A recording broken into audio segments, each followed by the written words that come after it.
Ladies and gentlemen, another week has passed, and that means that we have had another round of layoffs in the games industry.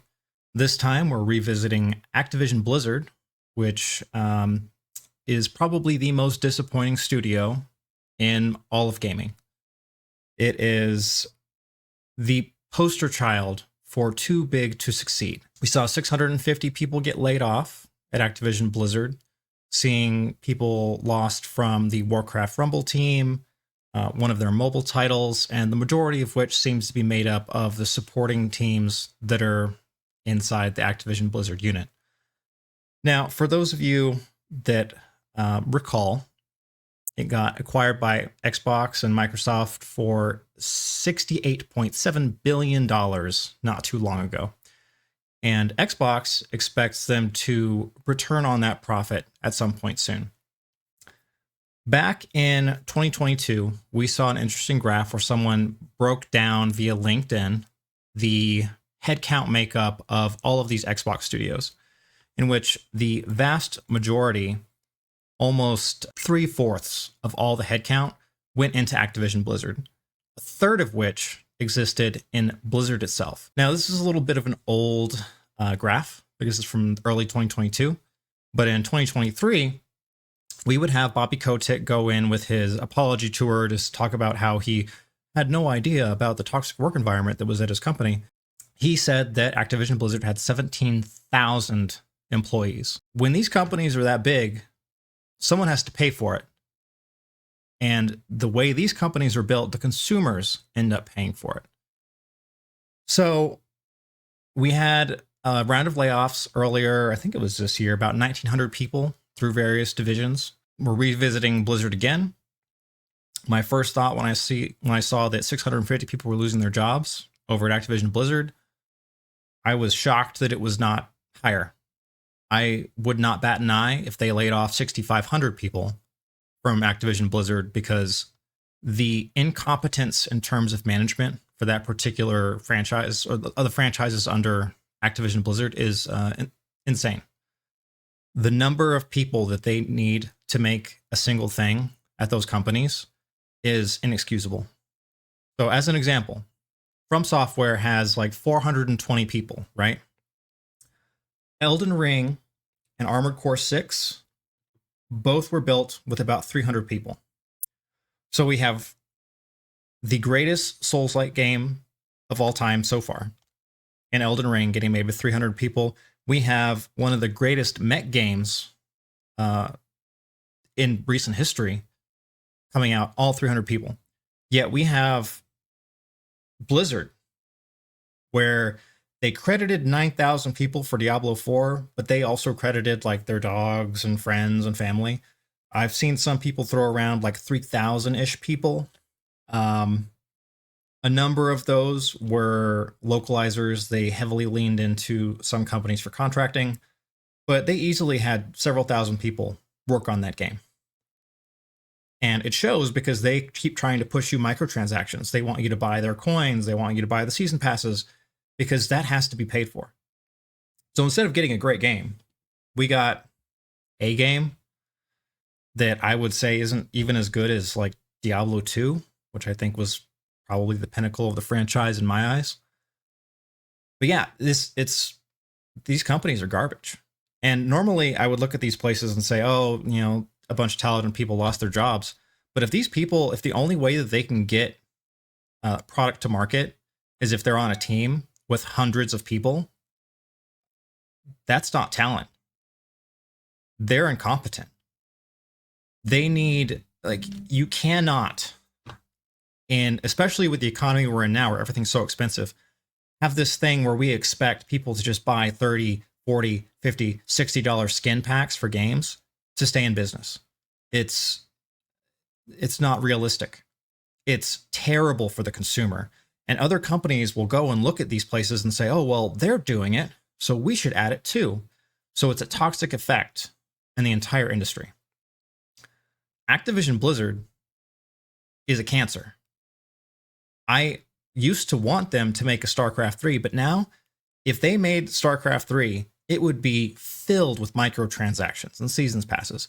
I don't want them to make any games ever again They should stick to maintaining Overwatch until they finish running it into the ground, and they should finish maintaining World of Warcraft and just get their various expansions out there.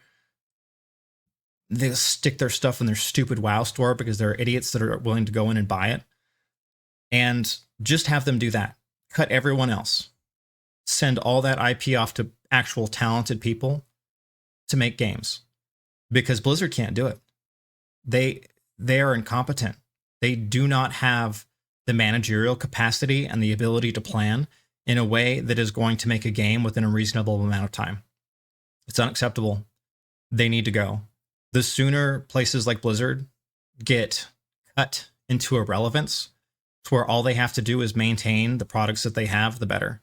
Because I don't know anyone that would in their right mind say, wow, I really want Blizzard to make something. Because if they make something, it's going to take a decade. It's going to take thousands of people, hundreds of millions, if not billions of dollars, just to get it out the door. They have been able to pay their bills with these microtransactions. We did see somebody who very stupidly put on LinkedIn that Diablo 4 had made like a cumulative of $1 billion. And it seems like 15% of that, or about 150 million, came from microtransactions. They are making money. People are buying the microtransactions. They're buying the stupid skins for the games. But for real, if you have access to proprietary information for your company, do not put it on your LinkedIn or anywhere else.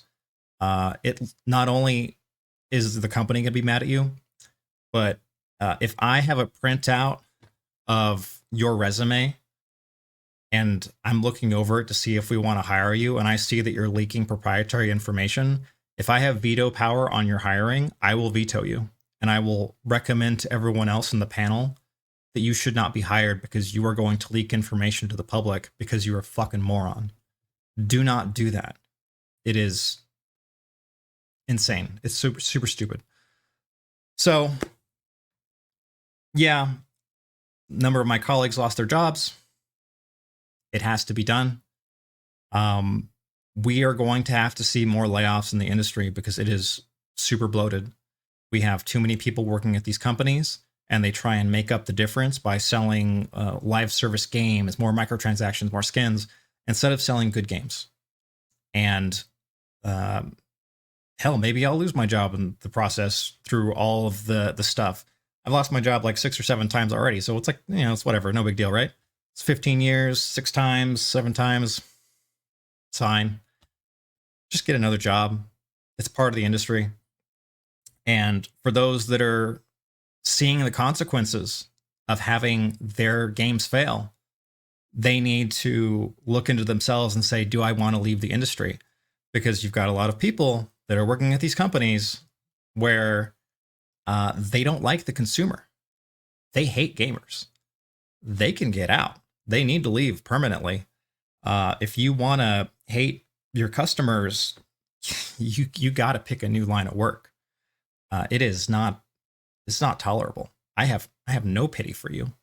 Blizzard's over here making a bunch of really shitty, ugly characters, and they're like, oh, this is what people want.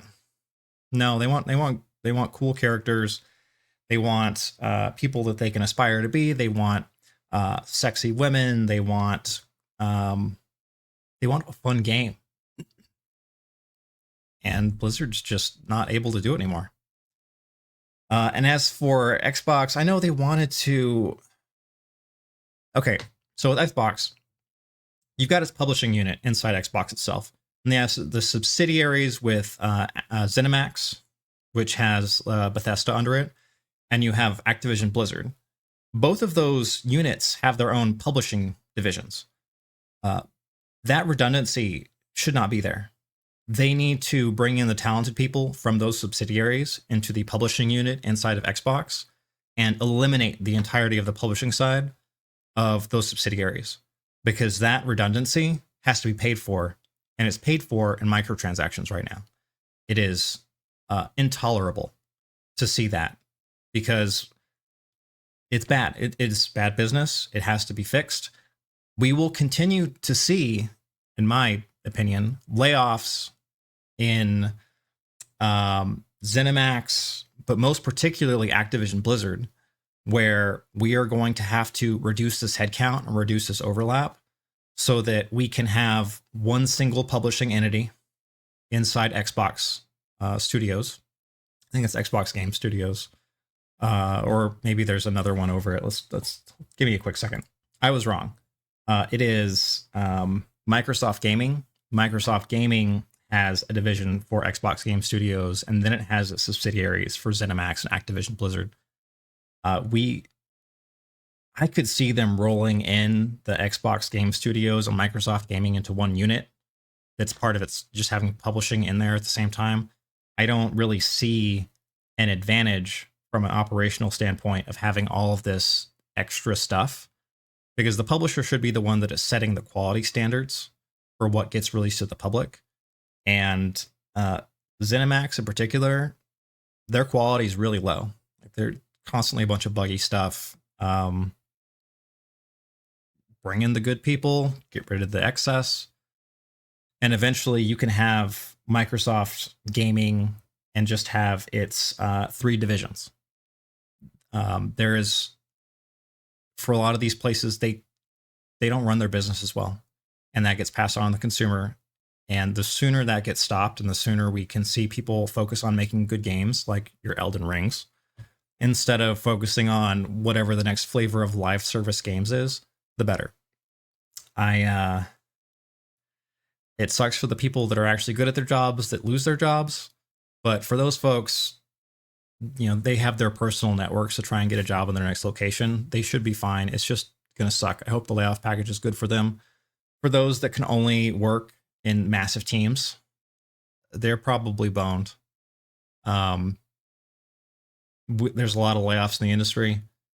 For a lot of these people, they're going to have to switch careers, and that is not the worst thing in the world. They can come back later if they want. I know a number of folks that will work in games for a while and then move back into another sector so that they can make money and afford the pay cut that comes with working in games. And they use that to take risks, work in particularly startups where they're like, oh, this is a high risk, high reward situation. Most of those do not pay out. Most of those games or companies go under. Some of them never even get announced to the public. And that's how the industry goes. And that's fine. It is a consumer-focused entertainment part of the industry. And if you cannot meet the needs of your consumer, then you fail in the open market. That's just how it is. That's how it should be. Yeah. What a mess. But I am super expecting in the next 6 months for us to hear about the next round of layoffs out of Activision-Blizzard, because I would not be surprised. But that's all I got to say for today. Thank you for your time.